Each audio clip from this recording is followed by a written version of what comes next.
Video చూడండి. చూస్తూ ఒక లైక్ అయినా చేయండి. లేకపోతే కామెంట్ అయినా చేయండి దయచేసి. ఎందుకంటే చెత్తవన్నీ కూడా చూస్తున్నారు.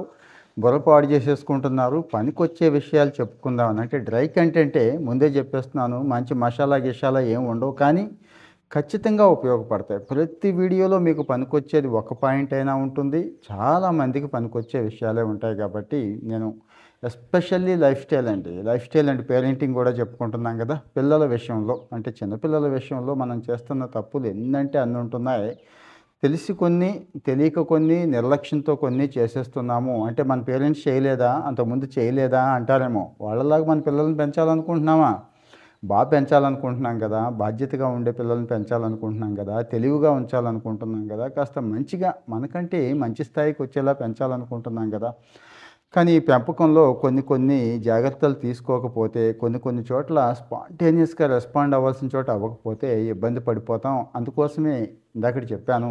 బావుంటే ఓ లైక్ చేయండి. బాగోకపోతే కామెంట్ చేయండి. ఇంకా బావుంటే మీ గ్రూపుల్లో ఫ్యామిలీ, ఫ్రెండ్స్ గ్రూపులుంటాయి గదండీ! అక్కడ షేర్ చేయండి. సరే విషయానికొచ్చేస్తాను. పిల్లల్ని గమనించేటప్పుడు వాళ్ళసలు దేనికి బాధపడుతున్నారనేది గమనించారా? నేను ఈ మధ్య కొంతమంది పిల్లల్ని చూశానండి. ఎప్పుడు నిరాశగా, నిస్సత్తువగా, నిరాసక్తంగా అంటే ఏదో కోల్పోయినట్టుగా కొంతమంది పిల్లలుంటారు. తల్లిదండ్రులు గమనించారంటే తల్లిదండ్రులేమో వాళ్ళ పనిలో వాళ్ళు ఉండేవాళ్ళు ఎక్కువ మంది, బద్ధకిష్టులు ఎక్కువ మంది తల్లిదండ్రుల్లో గూడా. మీరేమనుకున్నా సరే బద్ధకించేవాళ్ళు కొంతమంది. ఇదేమీ లేదులే మా పిల్లాడి తత్వమే అంత. వాడంతే. వాడదో టైపు. ఇది కదా ఎక్కువ మంది కొట్టేసేది. కొట్టి పడేస్తాం. మళ్ళీ పక్కాడితో పోలుస్తాం. వాడంత చలాకీగా ఉన్నాడు, వీడెంత చురుగ్గా ఉన్నాడు, వాడు అన్ని మార్కులు తెచ్చుకున్నాడు, వీడెంత బ్రైట్‌గా ఉన్నాడు, వీడు ఆ ప్రాజెక్ట్‌లో సక్సెస్ అయ్యాడు, నువ్వేంటి ఇలా ఉన్నావు? కారణం మనమే అంటానండి. కారణం మనమే. వాళ్ళు పసి మొగ్గల్లాంటి వాళ్ళు.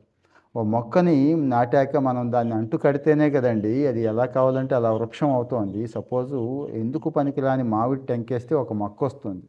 దాన్ని అలా వదిలేస్తే ఆ కాయలు చాలా వరకు పనిచేయవండి. అంటే నాటుకాయలు, ఆ కాయలు అంటాం గానీ బంగినపల్లి రాదు, రసము రాదు, ఏదీ రాదు.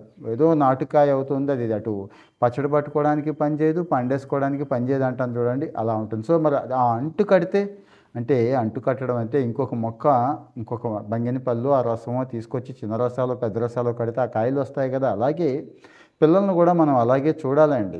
పిల్లల్ని కూడా అలాగే చూసి మంచి లక్షణాలను అంటుకట్టాలి. ఇంకా పాదు చేసి, ఎరువేసి, జాగ్రత్తగా పందిరికి ఎక్కిస్తాం కదండీ! సేమ్ పిల్లల పెంపకం కూడా అట్లాగే ఉండాలి. అంటే పిల్లలకు పాదు, పందిరి వేయలేం కానీ, ఆ టైంకి ఏది కావాలో అది చేయాలని చెప్పటం నా ఉద్దేశం. ఆ టైంకి అది మనం చేయట్లేదు. సో, పిల్లల్లో కొన్ని ప్రవర్తనా లోపాలుంటాయండి. పిల్లల మనసులో అసలేముంది? ఎందుకలా ఉన్నారనేది తెలుసుకుంటే, కాస్త ఓపికగా వాళ్ళతో కూర్చుంటే, చక్కగా ఇవన్నీ కూడా సెటిల్ అయిపోతాయండి. మరి బాల్యం అంటేనే ఉత్సాహం, ఉల్లాసం, వేగం మామూలుగా ఉండదు కదా! హడావిడి. అలా ఉండాలి పిల్లలు. అలా లేరు. ఏదో మూడీగా ఉంటున్నారు, గ్లూమీగా ఉంటున్నారు, ఉన్నట్టుండి డల్ అయిపోతున్నాడు, మళ్ళీ వెనక్కి రావట్లేదు, కొన్నాళ్ళ పాటు అలాగే ఉండిపోతున్నాడు. ఇలాంటివి ఉంటే మాత్రం తేడా అండి. సాటి పిల్లలు బుల్లీయింగ్ గానీ, ఈ మధ్య ఈ సెక్సువల్ హరాస్మెంట్ ఎక్కువైపోయింది. మగపిల్లలు, ఆడపిల్లలు ఇద్దరికి కూడా ఉంది. అది కానీ, ఇలాంటి కారణాలుంటాయి. ఇలాంటివి అంటే ఆడి మనసులో కొన్ని ఏవో పెట్టేసుకుంటాడు. ఒక్కోసారి కుటుంబం పట్ల, తల్లిదండ్రుల పట్ల కూడా పెట్టేసుకుంటాడు. ఇవి గమనించండి అని చెప్పడం నా ఉద్దేశం. ఏం గమనించాలంటే ఎప్పుడైనా ఒంటరిగా ఒక గంటో, అరగంటో ఉండటం వేరు. యాక్చువల్‌గా పిల్లలు అసలు ఒంటరిగా ఉండరండి. ఉండటానికి ఇష్టపడరు. ముందే చెప్తున్నాను. పిల్లాడు ఒంటరిగా ఉంటున్నాడు, గదిలోనే ఉండాలనుకుంటున్నాడు, ఎవరితో మాట్లాడాలనుకోవట్లేదు. పిల్లాడు అంటున్నానంటే టీనేజ్‌కి ముందున్న పిల్లల గురించి నేను మాట్లాడుకుంటున్నాను. టీనేజ్ గురించి తర్వాత మాట్లాడదాం. టీనేజ్‌కి ముందున్న పిల్లల్లో ఇది ఉండదు.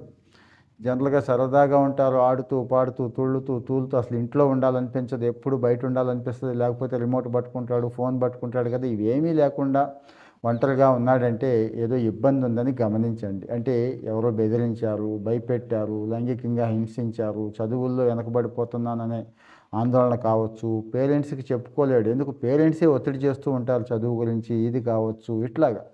సో, మరి అలాంటిది ఉంటే గనక ఏదో సమస్య ఉందని అర్థం చేసుకోండి. కానీ చాలామంది పేరెంట్స్ పిల్లలతో స్నేహంగా ఉండరండి. ఇదో పెద్ద సమస్య అయిపోయింది. పేరెంట్ అంటే ఇలాగే ఉండాలి. నాన్నంటే ఇలాగే ఉండాలి. గట్టిగా ఉండాలి. ఏది మీకు అర్థమైంది కదండీ! ఆ రేంజ్‌లో ఉండాలి నాన్న. ఎప్పుడు రోజులవి 40, 50 ఏళ్ల కిందట. కానీ ఇప్పుడు అలా లేరు కానీ మరీ హెలికాప్టర్ పేరెంటింగ్ ఎక్కువైపోయింది. అసలు మానేశారు. అంటే వాడికి అది కావాలి, ఇది కావాలి, ఆ వస్తువు, ఈ వస్తువు చిన్న చిన్న పనులు అన్నీ చేసి పెట్టేస్తున్నాం గానీ, వాడు మనసులోకి వెళ్లి చూసే ప్రయత్నం చేయట్లేదండి. సో, మరి మనసులోకి ఎప్పుడెళ్ళాలంటే వాడితో స్నేహంగా ఉన్నప్పుడు, వాడితో మాటలు కలిపినప్పుడు, వాడితో ఆడినప్పుడు, వాడు అంటున్నానంటే జనరల్‌గా అది వచ్చేస్తుంది. ఆడపిల్ల గూడా. ఇద్దరూ సమానమే మనకి. ఆ పాపతో తల్లి గాని, తండ్రి గాని చక్కగా అలా ఉన్నప్పుడు వాళ్ళు చెప్పేస్తారు విషయాన్ని. ఆ విషయం చెప్పినప్పుడు పరిష్కారం పెద్దగా ఏముండదు. ఫ్రెండ్ అలిగిందనో, ఫ్రెండ్ తిట్టాడనో, లేకపోతే అలా అనుకుంటున్నారు, ఇలా అంటున్నారనో, కామెంట్ చేశారనో ఇలాంటివే ఉంటాయండి ఎక్కువ. సో, వాటి గురించి మరి పెద్దగా భయపడాల్సిన పని లేదు. కానీ స్నేహంగా ఉండటం స్నేహంగా అంటే హెలికాప్టర్ పేరెంటింగ్ స్నేహం అనుకుంటున్నారు చాలామంది. వాడికి ఏది కావాలంటే అది కొనిపెట్టేయడం, అడగని దాన్ని కూడా కొనిపెట్టేయడం ఇలాంటివి అనుకుంటున్నారు. అది కాదు. వాడి మనసుకి మీరు ఎంత దగ్గరగా ఉన్నారు, ఎంత స్నేహంగా ఉన్నారు, ఇది చాలా ఇంపార్టెంట్ అండి. మీకు కూడా ఒక బెస్ట్ ఫ్రెండ్ కావాలి కదా! తర్వాత మీరు ముసలైపోతారు కదా! మిమ్మల్ని ఎవరు పట్టించుకోరు కదా! బయటోళ్ళు పట్టించుకుంటారా? ఇప్పుడున్న ఫ్రెండ్స్ వగైరా? హుహు. మీ పిల్లలే పట్టించుకోవాలి. మరి పిల్లలతో స్నేహం ఎంతవరకు చేస్తున్నారు? స్నేహం అంటే హద్దుల్లో ఉండే స్నేహమే. మీకు అర్థమైందండి? అలా. రెండోది పిల్లలు జనరల్‌గా చిరాకు పడరు. మీకు గుర్తుంటుంది. ఎప్పుడు నవ్వుతూ, తుళ్ళుతూ ఉంటారు. కానీ అప్పుడప్పుడు చిరాకు పడితే ఓకే. పట్టించుకోక్కర్లేదు. వాళ్ళకేదో కోపం, బాధ వస్తుంది. కానీ చీటికి మాటికి చిరాకు పడిపోతే జనరల్‌గా వాడి కోపం ఎంతసేపు పాలు పొంగులా ఉంటుంది. బుస్సుమని పోతుంది. దాని కోపం ఎంతసేపులే అనుకుంటాం కదా! చాలా ఆశ్చర్యంగా ఉంటుంది. అప్పటికి చాలా పెద్ద కోపం వచ్చేస్తుంది. తిట్టేస్తారు. ఒక్కోసారి మన మీద పడి కొట్టేస్తారు. ఏదంటే అది చేసేస్తారు. కానీ మళ్ళీ నార్మల్ అయిపోతారు. మనం గట్టిగా తిట్టినా, 2 దెబ్బలేసినా కూడా నార్మల్ అయిపోతారు కదండీ! కానీ అలా కాకుండా ఎప్పుడు రుసరుసలాడుతూ, విసవిసలాడుతూ ఉంటే గనక ఏదో మానసిక సమస్య ఉంది అని అర్థం చేసుకోండి. వాళ్ళని దగ్గరికి తీసుకోండి. సమస్య ఏంటో అడగండి. మరీ ఎక్కువ ఉంటే మాత్రం నేను మళ్ళీ చెప్తున్నాను సైకాలజిస్ట్‌ని సంప్రదించడానికి ఎట్టి పరిస్థితుల్లోనూ వెనకాడొద్దండి. ఎందుకంటే ఈరోజు మరి మనం మొత్తం ఇన్వెస్ట్‌మెంట్ ఆర్థికంగానే కాదు, మన టైం అంతా గూడా పిల్లల కోసం ఇచ్చేస్తున్న తల్లిదండ్రులు ఎంతోమంది ఉన్నారు కాబట్టి ఈ పేరెంటింగ్ టిప్స్, ఈ పేరెంటింగ్ సలహాలు వాళ్ళకి ఉపయోగపడతాయని చెప్తున్నానండి. మీకేముంది, ఏం నాలెడ్జ్ ఉంది అని మీరు అనొచ్చేమో. నేను ఒక రీసెర్చ్ స్కాలర్‌గా చెప్తున్నాను. సమాజాన్ని చూసిన వాడిగా చెప్తున్నాను. అటు బాల కార్మిక వ్యవస్థ దగ్గర నుంచి, మానసిక లోపాల దగ్గర నుంచి రకరకాలైన ఆర్టికల్స్ నేను ఈనాడులో ఇచ్చున్నాను. మీరు చూడండి. ఎడిటోరియల్ పేజ్‌లోనే ఉంటాయి నా ఆర్టికల్స్. చిన్నారావు చిటికెల అని మీరు అక్కడ కొట్టినా గానీ వస్తాయండి. తర్వాతొచ్చి ఆత్మన్యూనత, అభద్రతా భావం ఈ మధ్య చాలామంది పిల్లల్లో కనపడుతుంది. ఓవర్ కాన్ఫిడెన్స్ ఉండకూడదు, ఇది ఉండకూడదు. జనరల్‌గా పిల్లలు తిరగబడిపోతారు మన మీద. "ఏయ్! నీకది తెలీదు, నీకది రాదు" అంటే ఒప్పుకోరు. "నాకు తెలుసు, నాకొచ్చు, నేను ఆడతాను, నేను గెంతుతాను, నేను ఎగురుతాను, నేను చేస్తాను" ఇలా ఉంటారండి.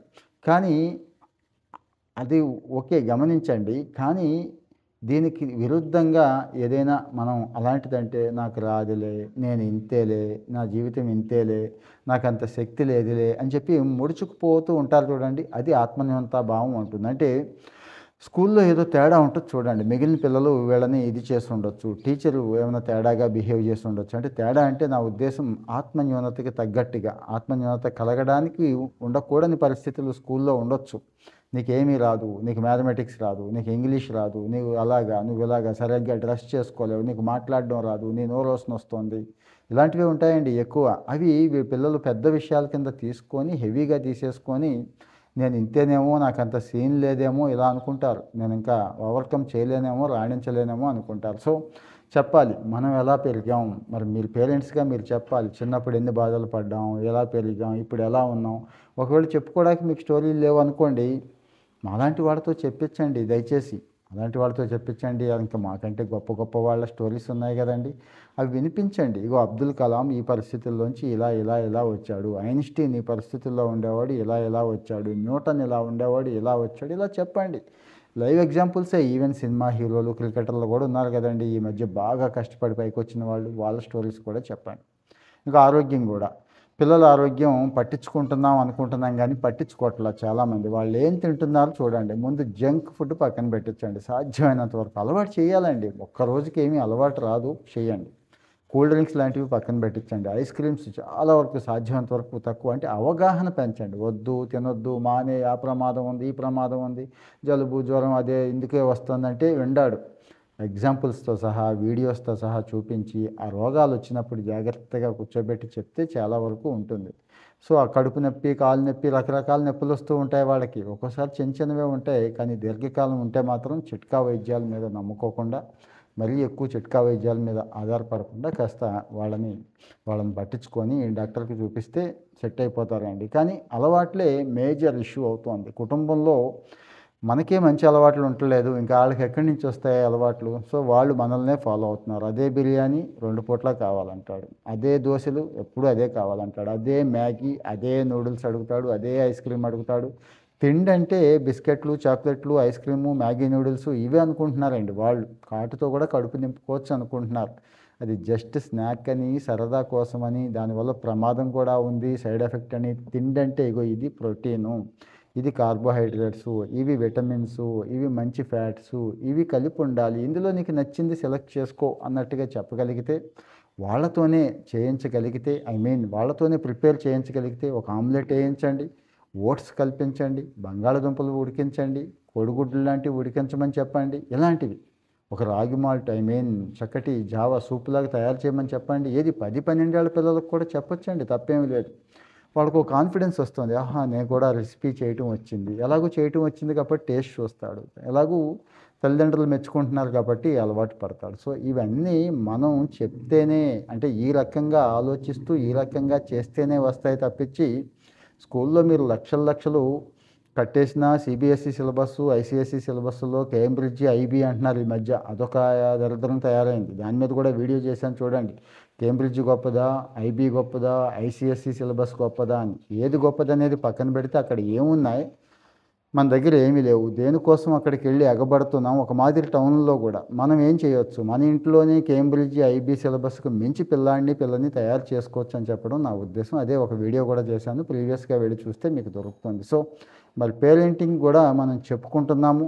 దయచేసి మళ్ళీ గుర్తు చేస్తున్నాను, చూసేసి వదిలేకుండా ఒక కామెంట్ ఇవ్వండి. నచ్చకపోతే ఏదైనా సజెషన్స్ ఉంటే, నచ్చితే దయచేసి ఒక లైక్ చేయండి. ఎందుకంటే ఇంత టైం కేటాయించుకొని మంచి విషయాలు అలాగని చెప్పకుండా ఉంటే మనసు ఒప్పట్లేదు. చెప్తే ఎక్కువ మందికి వెళ్ళట్లేదే అని ఒక చిన్న ఫీల్ ఉంటుంది. వెళుతుంది అనుకోండి, మెల్లమెల్లగా చూస్తారు.